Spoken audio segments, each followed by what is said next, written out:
민수기 34장 16절부터 29절 말씀입니다.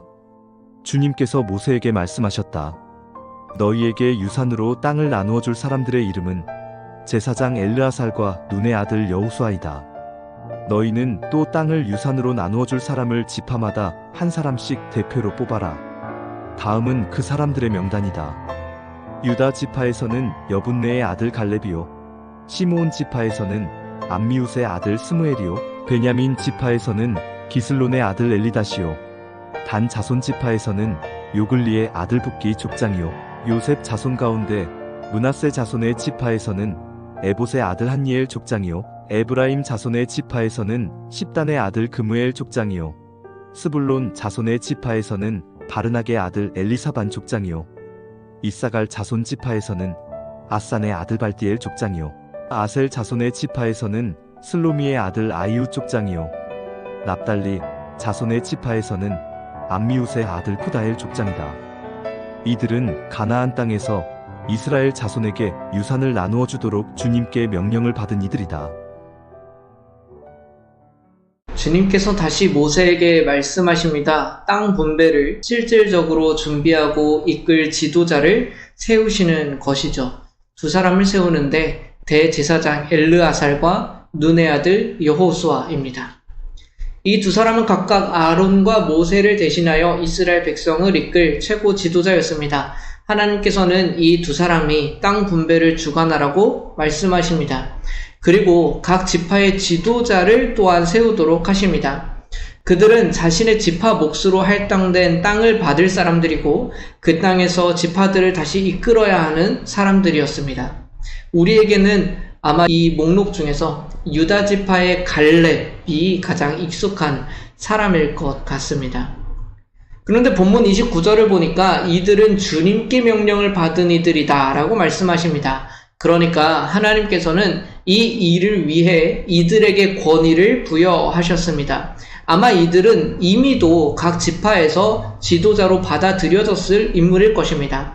하나님과 사람 앞에서 인정받은 그들을 통하여 하나님께서는 땅 분배가 이어지도록 하셨습니다.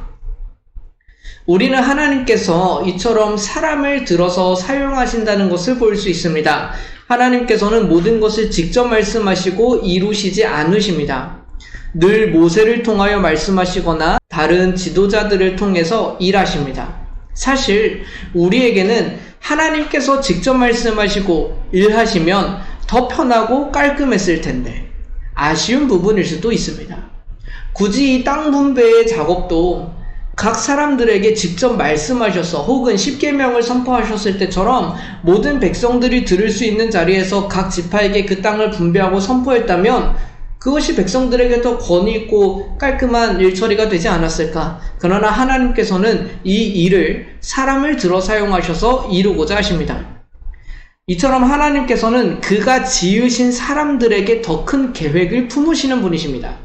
아담을 만드실 때도 생각해 보십시오. 하나님께서는 아담을 다른 동물처럼 통치의 대상으로만 바라보지는 않으셨습니다.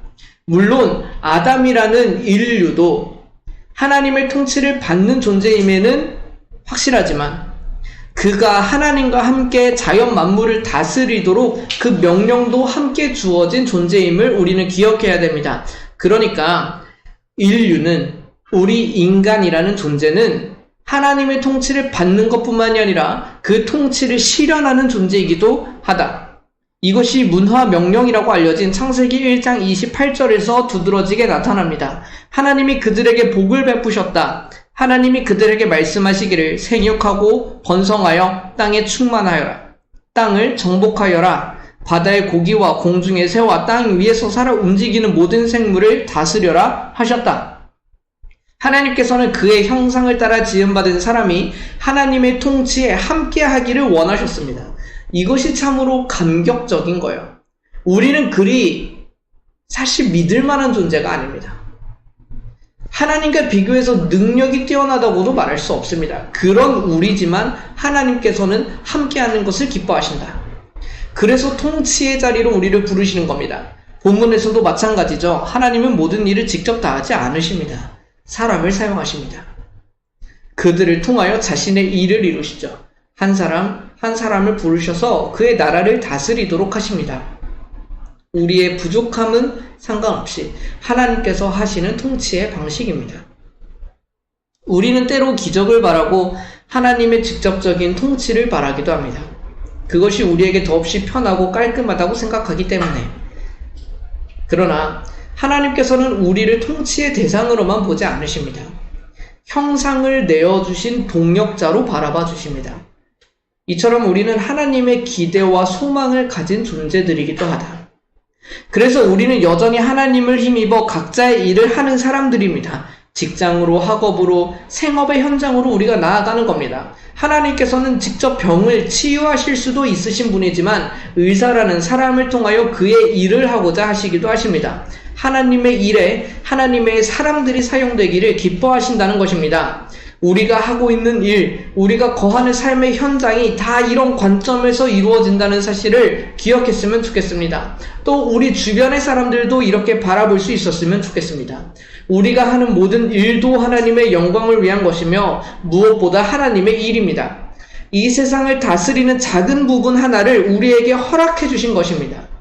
우리에게 가치 없어 보이는 이 일도 하나님을 대신하여 다스리는 부분이라는 것을 기억했으면 좋겠습니다. 우리는 그 일에 소홀할 수 없고 믿음 없는 모습으로 나아갈 수 없습니다. 한편 우리와 함께하는 사람들도 하나님의 일을 하는 사람들이고 하나님의 대리 통치자로 맡겨진 통치를 담당하고 있는 사람들입니다. 그래서 그 사람도 존귀하고 그 사람의 일도 존귀함을 우리가 기억하기를 소망합니다. 나와는 다른 존재, 나와는 다른 성품, 나와는 다른 가치를 두고 있는 사람이라도 함께 하나님의 통치에 참여하고 있는 사람으로 바라볼 수 있기를 소망합니다. 이처럼 하나님의 일에 감히 초대받은 우리의 인생을 바라보며 감사함으로 또 충성됨으로 맡겨진 삶을 살아가는 우리가 되기를 소망합니다. 또한 함께 있는 사람들도 그렇게 하나님께 초청을 받은 사람임을 기억하고 존중할 수 있는 우리가 되었으면 좋겠습니다. 잠시 함께 기도하겠습니다. 하나님 아버지, 하나님께서는 홀로 그 모든 일들을 이루지 않으시고 부족하고 또 부족한 우리들을 그 일에 참여하기를 기뻐하시는 분이십니다. 하나님의 형상을 따라 하나님의 일을 하는 자들이 되기를 소망하셨습니다. 주님, 우리가 그 주님의 기대와 소망을 따라 살아가는 사람들이 되게 하여 주옵소서. 주님의 기대에 부응하여 하나님의 일을 하기에 힘쓰는 자들이 되게 하시고 주님의 소망에 또 부응하여 그들과 함께 하나님의 나라, 하나님의 일을 할 수 있는 사람들이 되기를 소망합니다.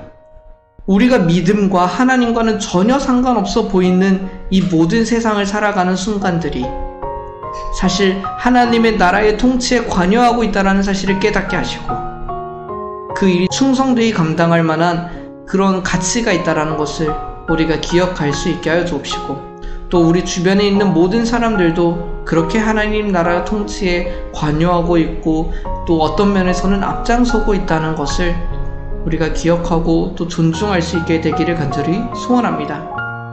이처럼 눈에 보이지는 않지만 쉽게 감각되지는 않지만 하나님 나라 통치에 모두가 함께하고 있다는 사실, 하나님께서는 그만큼의 기대와 소망을 우리에게 두셨다는 사실을 기억하며 우리에게 맡겨진 현실을 살아갈 수 있는 우리 모두가 되기를 소망합니다. 그 삶을 살아가는 우리에게 주님께서 함께하여 주옵시고 또 이 사실을 잊지 않게 하여 주시기를 간절히 소망하며 살아계신 예수 그리스도의 이름으로 기도드립니다. 아멘.